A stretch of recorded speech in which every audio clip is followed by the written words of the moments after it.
Coucou à tous, j'espère que vous allez bien. Je vous retrouve aujourd'hui dans une petite vidéo, dans un tout nouveau décor, nouvel appartement, tout ça. Et du coup, je me suis dit que ça serait peut-être bien de commencer l'année avec une vidéo un petit peu récapitulative de l'année précédente, mon année à Londres, parce que finalement, ça fait déjà 1 an que je suis à Londres. Donc voilà, là, je suis pas du tout maquillée. Donc là, je suis pas du tout maquillée. J'ai vu ça passer sur YouTube, les chit chat make-up, quelque chose comme ça. Je trouvais ça plutôt cool. Comme ça, on discute ensemble et en même temps, je me maquille, je vous fais découvrir des petites choses parce que j'ai reçu des petites nouveautés dont je suis absolument folle. De la collection Too Faced, ils nous ont envoyé toute leur collection. Enfin, c'est de la folie. Donc il y a plein de choses aussi, les palettes notamment, que j'ai même pas encore utilisées. Je me suis dit je vais les utiliser directement avec vous et comme ça je vous en parlerai également. J'ai fait un post sur Instagram cette semaine en vous demandant de me poser un petit peu vos questions sur ce que vous souhaitez savoir par rapport à cette petite année à Londres. J'ai reçu quand même beaucoup de questions. Je vais essayer de les prendre un petit peu une à une pour essayer de répondre au mieux. Donc on a déjà la première question, c'est est-ce que vivre à Londres c'est si cher qu'on le dit au niveau du logement, de la nourriture, etc. Alors effectivement, la vie à Londres est assez chère. Personnellement, je pensais que c'était plus cher que ça, quand même. Ça a un certain coût. Personnellement, en fait, j'ai jamais vécu à Paris, donc du coup, c'est assez compliqué de comparer par rapport à Paris. Par rapport à Toulouse, c'est clair que c'est carrément plus cher, notamment au niveau du logement, du transport. Au niveau de la nourriture, je trouve que c'est assez équivalent. Enfin, personnellement, je fais vraiment les mêmes courses que ce que je faisais avant. Après, en faisant attention, évidemment, je n'achète pas forcément les produits français. Voilà. Mais après, effectivement, tout ce qui est restaurant, loisirs en fait, restaurant, transport et le logement, c'est quand même assez cher. Donc en même temps, j'utilise mon petit fond de teint. C'est assez compliqué à faire ce genre de vidéo quand on n'a pas l'habitude, mais je vais essayer. J'utilise ce petit fond de teint du coup de chez Too Faced, c'est le Peach Perfect. Il a une odeur, mais qui est juste... qui sent trop bon. Donc c'est sans huile et tout ça. Et j'adore vraiment, il a un fini mat, mais quand même assez lumineux. Il fait pas briller dans la journée. Il a pas non plus un effet trop poudreux. Je le trouve vraiment sympa. Donc moi je le prends dans la teinte Snow. Je crois que c'est la teinte la plus claire. Et il y en a un, c'est porcelaine aussi. Et finalement, je trouve qu'il est vraiment déjà trop foncé. Alors pourtant, j'ai pas non plus le teint hyper clair. Mais si vous avez la peau très blanche, je trouve que c'est pas forcément adapté. Alors après, l'autre question, c'est où as-tu eu Toulouse? J'en suis fan. Comment tu t'es adapté à la langue? Que fait ton amoureux? J'ai l'impression qu'il n'est pas souvent à Londres avec toi. Donc c'est beaucoup de questions d'un coup. Alors déjà, Toulouse, je l'ai eu à Toulouse. Quand j'étais là-bas, ça fait déjà 5 ans que je l'ai. C'est une collègue de boulot en fait à l'époque qui l'avait, sa fille étant allergique, elle ne pouvait pas le garder. Donc je l'ai récupéré. L'autre question c'était comment t'es-tu adaptée à la langue? Je m'adapte encore un petit peu en fait parce que je suis pas du tout encore bilingue. J'ai vraiment progressé je trouve en anglais mais je suis pas encore hyper à l'aise. Mais voilà, c'est vraiment petit à petit. Après je trouve que les Anglais font vraiment beaucoup d'efforts pour nous comprendre, pour se faire comprendre. Donc franchement c'est assez facile sachant que j'avais vraiment un très bas niveau au début quand je suis arrivée, mais je trouve que c'est vraiment pas impossible quand on parle pas du tout la langue de progresser. Et ensuite, la troisième question de cette question, c'était que fait ton amoureux? J'ai l'impression qu'il est pas beaucoup là avec toi à Londres. En effet, enfin si, il est souvent là, c'est juste que en fait quand je fais des snaps, quand je vous parle et tout ça, je le fais toujours quand il est pas là, donc vous avez l'impression qu'il est jamais là. Mais non, il est bien là. C'est juste qu'effectivement, il travaille entre Londres et Toulouse, donc du coup, il est quand même assez souvent en déplacement. Donc voilà pour le petit fond de teint. Je sais pas si vous allez bien voir le rendu, mais il a un effet, une couvrance assez moyenne, un effet assez naturel. Moi, j'adore. Et puis l'odeur, c'est juste un bonheur. Une autre question, c'est de Célia. Les transports sont dits très chers à Londres. Est-ce que c'est vrai? Quel budget à prévoir? Donc comme je vous l'ai dit tout à l'heure, effectivement, les budgets... les transports sont vraiment très chers. En fait, ça dépend. Quand vous venez, vous avez plusieurs possibilités. Personnellement, moi, j'ai la Oyster Card. Et comme je prends pas le métro tous les jours, ni le bus tous les jours, en fait, je le fais en pay to go, je crois que ça s'appelle comme ça. C'est-à-dire qu'en fait, je mets de l'argent sur ma carte. Par exemple, je vais mettre 20 livres sur ma carte. Et à chaque fois que je vais passer, ça va être déduit. En fait, quand on fait ça, on a quand même les tarifs qui sont moins chers que si jamais on prend qu'un seul ticket. Donc, vous avez cette alternative. Vous avez aussi la possibilité de prendre la carte, de la charger en fait pour, je crois que c'est 3 jours ou 7 jours. 7 jours, je crois. Ouais, c'est 7 jours ou 1 mois. Si vous savez que vous allez prendre les transports pendant tous les jours, plein de fois et tout ça, c'est quelque chose qui est quand même plus avantageux. Il me semble que c'est 35 livres pour 7 jours et 150 livres pour le mois. Je voulais vous montrer cette petite chose aussi, c'est un bronzer donc de chez Too Faced, toujours, qui est en format crème comme ça. Et en fait, il y a des petits irisés dedans, mais ça se voit pas du tout sur la peau. Mais je trouve qu'il est hyper naturel. J'adore la couleur. Ils sont trop bons, encore une fois, ça sent la pêche. Je l'applique avec ce petit pinceau, c'est un pinceau que j'ai reçu de Caroline, gamme Adopt. Et voilà, je les trouve vraiment sympa ces petits pinceaux. En tout cas, celui-là, j'adore la forme. Pour faire le petit contouring comme ça, c'est assez cool. Bon, je reste tombe. Alors, une autre question, c'est est-ce que la France, et notamment Toulouse, la ville cette fois, te manque? J'ai envie de dire non, pas vraiment, parce que vraiment je me plais énormément ici à Londres. Ça fait 1 an, mais j'ai vraiment pas l'impression que ça fait aussi longtemps. Vraiment, je m'y plais bien. Après, je fais assez régulièrement des retours, que ce soit à Lille, à Toulouse, à Paris et tout ça. Donc, ça n'a pas vraiment le temps de me manquer. Et si je continue encore une année ici, c'est justement parce que j'adore la ville et que je vais y rester. Est-ce qu'il est possible de trouver un logement à prix abordable dans Londres? Quel budget à prévoir pour un déménagement de la France vers l'Angleterre? Ça, c'est vraiment compliqué d'y répondre parce qu'en fait, on a tous des critères assez différents quand même. Après, dans tous les cas, c'est toujours très cher quand même. À Londres, il y a beaucoup de colocations qui se font parce que justement, c'est cher, donc les gens partagent les logements. Mais même là, moi, j'ai une amie qui a pris une chambre dans une colocation, mais même là, genre une petite chambre, mais vraiment une toute petite chambre. Elle paye, je crois, 500 livres la semaine, le mois, pardon. Mais avec tous les frais compris, toutes les bills compris, on appelle ça ici. Donc voilà, franchement, il faut prévoir un budget. Nous, c'est vrai qu'on avait économisé pas mal de temps. Notamment, je l'avais déjà dit dans mon ancienne vidéo sur Londres.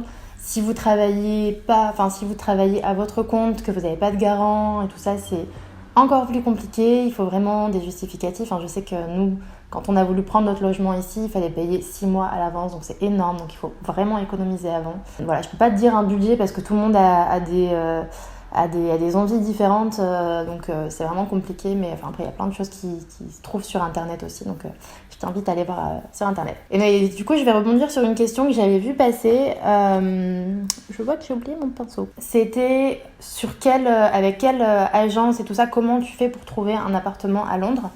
Donc personnellement je regarde tout sur Rightmove.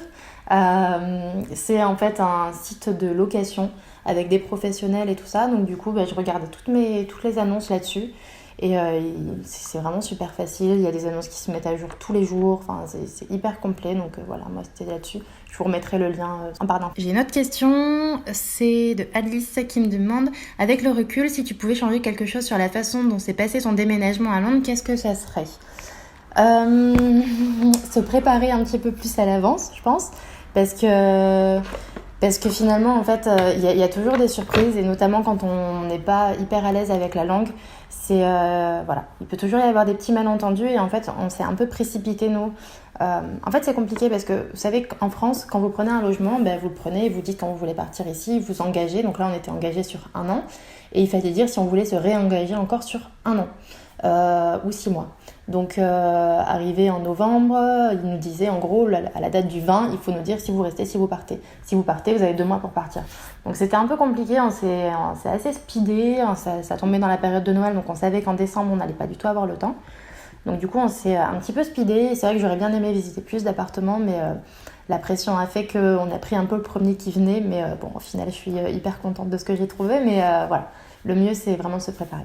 Du coup, en parlant du make-up, j'ai mis mon petit blush. Tout à l'heure, j'ai mis un bronzer de chez Too Faced. Donc tout à l'heure, j'ai mis le bronzer qui est magnifique, magnifique. C'est un bronzer dans lequel il y a un petit peu de rose comme ça. Donc du coup, ça donne un effet bonne mine. On peut même presque le mettre uniquement en blush, enlever l'étape du blush, je trouve. Mais il y a ce petit blush qui est vraiment trop chou. Celui-là, c'est la teinte So Peach. Ouais, So Peach. Et du coup, en fait, c'est un format crème, donc vous pouvez le mettre au doigt. Mais moi, j'aime bien le mettre au pinceau parce qu'en fait, il est infini poudré. Donc voilà, c'est assez facile à appliquer, un peu comme un blush classique finalement. Ensuite, je vais passer aux yeux. J'ai reçu 2 palettes de folie, mais de folie complet. Il y a la Just Peachy Matte avec des teintes exactement ce que j'ai l'habitude de mettre, donc c'est juste magnifique. Que du mat, donc c'est trop trop beau. Et l'autre, c'est la Chocolate Gold de chez Too Faced qui est magnifique aussi. Et là, avec plein d'irisés, il y a un peu de mat aussi, les couleurs sont... Alors, donc je vais répondre à une nouvelle question. Donc c'est coucou, j'aurais aimé savoir comment la vie s'organise du point de vue social. Est-ce que c'est facile de s'intégrer? Les habitants sont-ils accueillants? Y a-t-il des événements incontournables? Comment est le mode de vie des Anglais par rapport à ce que tu peux voir? C'est très varié en fait ici, je trouve. Personnellement, ça va, j'ai réussi quand même à m'intégrer. Je trouve que les Anglais sont quand même assez accueillants. Je vois, quand j'étais dans mon ancien appart, c'est hyper varié parce qu'autant j'avais la voisine du haut que j'avais beau la croiser dans la rue, elle me reconnaissait mais elle me disait pas forcément bonjour, et j'avais une autre voisine qui m'invitait à chaque fois qu'elle invitait des amis. Donc c'est un peu comme partout, je pense, il y a des gens qui sont hyper accueillants et d'autres un peu moins. J'ai pas vraiment vu de grande différence. Après, c'est vrai que ici ils sont très très festifs, donc il y a vraiment Enfin, il y a plein de moments où on peut rencontrer du monde et tout ça, c'est quand même assez facile. Ensuite, il y a la question, est-ce qu'il y a une procédure administrative pour pouvoir vivre à Londres, surtout depuis le Brexit? Est-ce que cette procédure est longue? Comment faut-il s'y prendre, etc. Par rapport au Brexit, nous, on est vraiment arrivé... Bon, j'utilise cette palette, juste pour info. Et je sais pas encore quel phare je vais prendre, je crois que je vais prendre celui-ci. C'est le Peach Cobbler. Donc on est vraiment arrivé au moment du Brexit en début d'année dernière, donc c'était, ça venait de commencer. Nous quand on est arrivé, on n'a vraiment rien vu de particulier qui a changé ou quoi que ce soit. Et c'est vrai qu'on a l'impression que tout s'est un petit peu petit à petit renforcé, par exemple au niveau des banques et tout ça. C'est vrai qu'au début c'était très très facile d'ouvrir un compte en banque sans avoir plus de papier que ça et tout ça. Et maintenant ça devient un petit peu plus compliqué. Mais après, au-delà de ça, vous pouvez tout à fait venir en Angleterre. Il n'y a pas de procédure particulière à faire ou à avoir. Ça reste les mêmes. Là, pour le moment, il n'y a vraiment pas de grand changement avec le Brexit. J'adore la couleur. Je suis trop fan. As-tu progressé en anglais depuis que tu habites à Londres et vas-tu toujours dans des associations pour pouvoir parler en anglais? Oui, ça fait un petit moment là, je suis pas allée. Il faut vraiment que j'y retourne parce que voilà, avec les fêtes et tout, j'ai vraiment loupé quelques petits jours. Mais j'adore y aller, c'est vraiment top. D'ailleurs, je vous mettrai le nom de l'association juste en dessous. C'est vraiment super en fait, si vous en avez pas encore entendu parler. Je vais donc à une association qui est vraiment pas chère. C'est 20 livres pour 6 mois. Et en fait, tous les mardis et les jeudis, on a des rencontres avec des Anglais. Donc pendant 1 heure, on va parler français avec les Anglais. Et pendant 1 heure, on parle anglais. Voilà, on fait un petit échange comme ça de mon procédé. Je trouve ça vraiment top. C'est toujours, ça se passe dans des pubs et tout ça, donc ça fait aussi découvrir des nouveaux lieux. Souvent, c'est des lieux qui sont assez vraiment typiques de Londres, quoi, que les Anglais connaissent bien. Donc c'est assez chouette, quoi. C'est vraiment un super moment à chaque fois que j'y vais.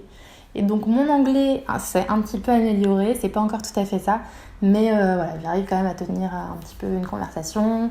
Enfin là, pour toutes les démarches pour l'appartement, c'est moi qui ai tout fait et tout était en anglais, donc je me débrouille un peu mieux, mais je suis pas encore non plus au top du top. À ton avis, peut-on trouver du travail à Londres si on parle en anglais scolaire? Tout à fait. Tout à fait. Après, ça dépend complètement de là où vous voulez travailler. Vous n'allez pas pouvoir travailler n'importe où si vous avez un anglais complètement scolaire. Mais la plupart des restaurants, des épiceries, tout ça, ils recherchent vraiment du monde, quoi. Donc que vous parlez un anglais scolaire, ça pose quasiment pas de soucis. Du moment que vous montrez que vous êtes motivé, tout ça. Enfin, franchement, en général, les gens qui arrivent ici trouvent vraiment du travail hyper rapidement. Attends, je vais mettre ma petite palette. Je sais pas quel fard utiliser encore. Il y a le rose là. C'est lequel? C'est le Classy and Sassy ou le Love and Cocoa. Je crois que je vais prendre celui-là. Trop beau. Mais ça ressemble beaucoup à ce que j'ai l'habitude de faire. J'aimerais bien changer. Je vais prendre le Classy. Du coup, la question que j'ai vue là, c'est est-ce que la qualité de vie est meilleure ou moins bonne à Londres? Est-ce que le quotidien n'est pas un peu trop stressant? Franchement, on peut pas dire que la qualité de vie est meilleure parce que tout est cher et donc du coup, on a un peu moins de loisirs et tout ça. Moi, j'ai vraiment de la chance aussi de travailler à mon compte, de faire ce que j'aime. Mais il y en a beaucoup qui passent un peu vraiment toute leur vie à travailler. Donc on ne peut pas dire que la vie est moins stressante ou que la qualité de vie est meilleure, vraiment pas parce qu'il y a toutes ces contraintes-là. Après c'est aussi un choix de vie, quoi. Mais ouais, je pense que ça dépend vraiment de la raison pour laquelle vous venez, des moyens que vous avez, tout ça, quoi. Mais après, c'est vrai que moi, je trouve que la vie, en tout cas de mon point de vue, est assez agréable. Enfin, je veux dire, en plus, moi, je suis quand même assez dans le centre-ville, donc dès que je veux sortir, il y a une multitude de restaurants, il y a des parcs, il y a plein de choses, donc c'est assez divers. Et donc rien que pour ça, moi j'adore. C'est trop beau. J'espère que vous verrez encore bien parce que ici, par contre, le soleil se couche très tôt. Donc du coup, pour filmer, c'est un petit peu compliqué. Alors, on va essayer de répondre à une autre question. Souvent les mêmes questions au final. Est-ce que tu as progressé en anglais, tout ça? Donc j'ai la question aussi, penses-tu rester encore là-bas encore longtemps? C'est super difficile de répondre à cette question finalement parce que j'en sais rien, parce que le budget aussi est assez conséquent, donc comme je disais notamment au niveau du budget, surtout quand on vit seul dans un appartement, enfin on est en couple mais on n'est pas en colocation avec d'autres personnes et tout ça, donc ça revient quand même assez cher. Donc je n'en ai absolument aucune idée. Là je prends le Peach Tart. J'en ai absolument aucune idée, on verra bien, en tout cas là on est reparti pour 1 an, on verra plus tard si... Je pense après sincèrement ne pas repartir en France parce que j'adore justement découvrir de nouvelles cultures comme ça. Enfin, ils ont vraiment C'est pas hyper différent, mais on sent quand même qu'il y a des petites différences. Enfin, je sais pas, c'est hyper ouvert, il n'y a pas de jugement. C'est vrai que j'avais eu une question comme ça hier, je l'ai lue, c'est qu'est-ce que tu vois de différent vraiment au niveau, au niveau culturel et tout. Et je trouve que les gens, ils sont hyper ouverts. Enfin, je veux dire, s'ils ont envie de rire fort, ils rient fort. Quand ils sont au téléphone, ils parlent fort. Ça, c'est vraiment le truc au restaurant, c'est tout le temps, tout le monde parle fort. J'ai trouvé ça vraiment, c'est ce qui m'a marqué en tout cas quand je suis arrivée ici. Et finalement, c'est ce que j'apprécie aussi parce que les gens, ils sont sans complexe en fait. Donc finalement, ça nous enlève aussi nos complexes à nous parce que à Toulouse et tout ça, j'avais toujours peur de me faire remarquer en fait. Et alors qu'ici, je suis transparente, complet. Donc je vais mettre ce petit fard foncé en coin interne. Il est trop beau. Et donc du coup, voilà, est-ce qu'on va rester encore longtemps? Franchement, c'est difficile, c'est vraiment très difficile à dire. Je pense que dans tous les cas, si on reste pas, je doute qu'on retourne en France tout de suite.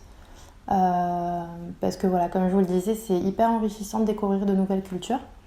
Donc peut-être un autre pays, je sais pas, on sait pas trop encore. Je sais pas si vous verrez super bien, j'espère que vous verrez quand même un peu. Donc voilà, si je dois faire du coup mon petit bilan sur ces 1 an à Londres, c'est déjà que ça passe hyper vite. C'est aussi que je pensais qu'en 1 an, en étant intégrée complètement dans la vie anglaise, je parlerais couramment. Finalement, après c'est surtout aussi de ma faute, je regarde encore la télé en français et tout ça, donc du coup ça m'aide pas du tout. Mais c'est pas si facile que ça quand on n'est pas vraiment immergé dans une famille anglaise avec des anglais tous les jours et tout ça. C'est quand même assez compliqué de parler vraiment couramment anglais. Donc j'espère que cette nouvelle année va me permettre de perfectionner encore plus. Et puis voilà, et on verra par la suite. Mais en tout cas, je suis vraiment ravie moi de cette année. J'ai adoré vivre ici pendant 1 an. J'espère que je vais encore plus apprécier cette année, changer de quartier, ça va être encore un peu nouveau et tout ça, ça va être cool, je pense. J'ai une question qui est complètement d'actualité, c'est comment fais-tu pour supporter que dès 15h, la nuit commence à tomber et à 17h, il fait carrément nuit noire? C'est exactement le cas, il est 15h30 et je commence un peu à être dans le noir. C'est vrai que après c'est une question d'habitude, on fait avec. Je vais essayer de mettre ce petit eyeliner. Après j'ai quand même vécu assez longtemps dans le nord de la France et la météo est quand même assez similaire. Donc il n'y a pas non plus une grande différence. C'est trop beau. Je me concentre. C'est vraiment que l'hiver que c'est comme ça. Et finalement, en fait, je suis assez ravie parce que je pensais que la météo serait vraiment pire en arrivant ici. Je pensais qu'il pleuvait tout le temps à Londres. Je pensais qu'il faisait tout le temps froid. Et franchement, il pleut jamais. Il fait moins froid qu'à Lille. Mais vraiment, j'ai trouvé que c'était complètement faux. En fait, c'était vraiment une idée reçue. Après, évidemment, il y a des jours où c'est mieux, il y a des jours où c'est moins bien, mais c'est vraiment pas comme je l'imaginais, en tout cas au niveau de la météo, des températures et tout ça. J'ai une question qu'on me demande très souvent, c'est est-ce que tu pourrais nous faire une vidéo sur les endroits atypiques de Londres? Toutes mes petites adresses et tout ça. C'est vrai que c'est quelque chose que j'aimerais faire depuis le début. Le problème, c'est qu'il y a tellement d'adresses ici à Londres, mais vraiment que je sais que j'ai pas encore testé les meilleures et ça m'embête de vous faire une vidéo genre meilleures adresses de Londres alors que je sais que ça sera pas vraiment les meilleures. Et j'essaye du coup de vous parler un petit peu de quelques petites adresses et tout ça sur Snapchat. Et j'essaye un petit peu plus aussi sur Insta Story. Mais je pense qu'il faut vraiment rester là un bon moment pour avoir les vraies bonnes adresses. En tout cas au niveau restaurant et tout, parce que vraiment il y en a tellement que c'est juste impossible. Il y en a qui sont bien, mais est-ce que ce sont les meilleurs? Est-ce que... je sais pas. C'est vraiment difficile. Quelles sont les différences concernant les taxes d'habitation, charges des appartements, électricité, tout ça, assurance, machin, nanana. La paperasse, quoi. C'est ça. C'est différent et en même temps, c'est pas différent. Donc, par exemple, là, au niveau des appartements, c'est pareil. Vous devez souscrire à la compagnie de gaz, d'électricité, l'eau. Ici, ce que j'ai trouvé de différence, c'est qu'il n'y a pas de charge de copropriété. Par exemple, quand je suis arrivée, j'ai posé la question qui c'est qui s'occupe de faire le ménage dans les parties communes et tout ça, et en fait il n'y a pas. Donc voilà, c'est comme ça, chacun a ses charges. Après ça dépend encore une fois si vous êtes en location. Cette beauté, c'est un petit je suis désolée, je me coupe à chaque fois du coup. Petit highlighter mais de folie monumentale, il est juste, on dirait du marbre. Donc voilà, c'est un peu comme partout quoi, vous payez votre électricité, tout ça. Il n'y a pas vraiment de gros changements par rapport à ça. Ouais, non, je crois pas. Après, au niveau de la taxe d'habitation, donc ici on appelle ça la council tax, c'est un peu plus cher qu'en France quand même, mais après, on est à Londres, quoi. Ça dépend aussi des quartiers. Chaque quartier a sa taxe d'habitation particulière, en fait. Vous êtes rattaché vraiment au quartier. Et voilà, mais après, ça change pas vraiment de la France. Vraiment, c'est quand même assez similaire, en tout cas, je trouve. Comment vis-tu le fait que la communauté française soit si présente à Londres? Est-ce pesant pour toi? Ou cela t'a-t-il aidé à trouver des repères? En fait, ça dépend des quartiers. C'est vrai que le quartier où j'étais avant, il y avait une communauté française qui était très présente, mais finalement, je trouvais ça plutôt sympa. Voilà, quand, je sais pas, quand on entend parler français, ça nous fait un petit retour. Enfin voilà, je trouve ça plutôt cool. Après, ça dépend effectivement des quartiers. Il y a des quartiers où elle est vraiment moins présente. Perso, franchement, ça me dérange pas. Là, au moins, voilà, j'ai des petites épiceries. Là, à côté, on a une petite boulangerie française. On peut acheter la baguette, tout ça. Donc, vraiment, c'est pas quelque chose qui me dérange. Après, tant que, voilà, c'est pas non plus... j'ai pas l'impression d'être en France non plus, quoi. Donc, c'est vraiment pas quelque chose qui est dérangeant. Et donc, pour les lèvres, comme j'ai oublié mon rouge à lèvres en haut, je vais mettre celui-ci. C'est ce que j'ai fait la dernière fois. C'est le blush, en fait, de chez Too Faced. Que je mets comme ça légèrement sur les lèvres. Comme il est un peu crémeux et tout ça, je trouve qu'il a un petit rendu sympa. Hop. Et voilà. Donc voilà, j'espère que ce make-up vous plaît. Je vais essayer de vous montrer d'un peu plus près aussi pour que vous voyez mieux. Donc voilà, je pense avoir répondu à la majorité de vos questions. C'est vrai que vous aviez souvent les mêmes questions. Si j'ai progressé en anglais, donc voilà, oui, mais pas non plus encore bilingue. Si la vie est chère, oui, elle est chère, mais pas non plus... Enfin, je trouve que on peut se débrouiller. Après, effectivement, faire des sacrifices. Il y a un peu moins de loisirs, un peu moins de restaurants. Et pas non plus acheter n'importe quoi quand on fait ses courses. Mais c'est jouable. Voilà. Est-ce que la vie est accueillante? Oui, je trouve. Mais après, ça dépend toujours avec qui. Et voilà. En tout cas, moi, j'ai adoré cette année à Londres. Et j'espère que j'ai adoré tout autant cette nouvelle année. J'espère que cette vidéo vous aura plu. Je vous fais plein d'énormes bisous. Si vous avez des questions, n'hésitez pas à me les poser en commentaire. J'y répondrai avec grand plaisir. Je vous dis à très bientôt. Bye bye.